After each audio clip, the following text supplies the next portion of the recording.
J'ai une question à vous poser. Qui contrôle la meute médiatique? Qui? Ah, vous le savez bien. Pendant ce temps, donc, la guerre à Gaza se poursuit. Au moins 34 000 morts. On rappelait ce bilan communiqué ce week-end par le ministère de la Santé, contrôlé par le Hamas. Et la population est donc toujours menacée par la famine.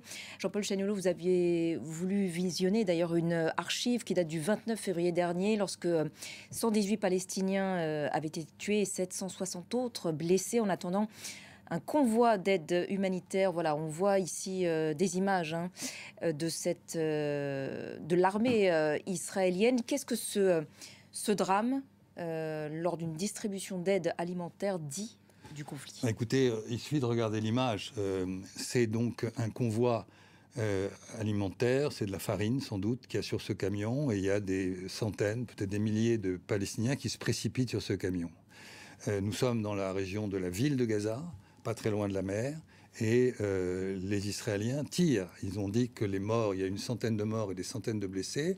Ils disent que c'est la bousculade, mais en réalité, les témoins ont bien montré qu'il y avait eu des dizaines de personnes, une centaine, qui ont été tuées par balle. C'est-à-dire que les Israéliens ont tiré. Donc on a là à la fois la déshumanisation, toute une population qui se retrouve contrainte de courir pour aller chercher de la nourriture. Et puis, on a aussi cette espèce de violence contre des civils. Donc, ça résume tout. Et en arrière-plan, ça veut dire qu'on a organisé la famine de cette population pour faire pression sans doute sur le Hamas, ou en tout cas pour pousser encore ou punir peut-être cette population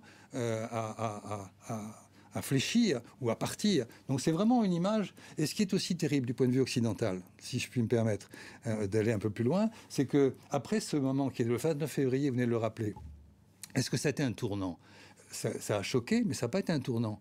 Par contre, début avril, lorsque un convoi de 3 véhicules d'une organisation américaine, World Central Kitchen, il y a eu des morts, il y a eu 7 humanitaires tués. Alors là, ça a été un tournant. C'est la même logique. C'était des humanitaires qui apportaient un minimum de soutien alimentaire aux Palestiniens. Deux poids, deux mesures dans les Qu'est-ce qui s'est passé? À ce moment-là, les Américains se sont dit c'est inacceptable. Mais enfin, on était le 29 février, on le voit sur les images, terrible. Il faut attendre le 2 ou 3 avril pour qu'on se rende compte que c'est inacceptable, sans doute parce qu'il y avait effectivement des Occidentaux qui étaient touchés et qui ont été tués. Et voilà, donc on est dans cette espèce de contradiction. Les Occidentaux, aujourd'hui, dès qu'on franchit la Méditerranée, quand on va au sud, eh bien, je vous assure que l'image de la France et des Occidentaux en général est tout à fait critiquée pour toutes ces raisons. On promet et on promeut des valeurs de respect de la dignité humaine, du droit international, et on ne réagit pas comme il le faudrait quand on voit ces images.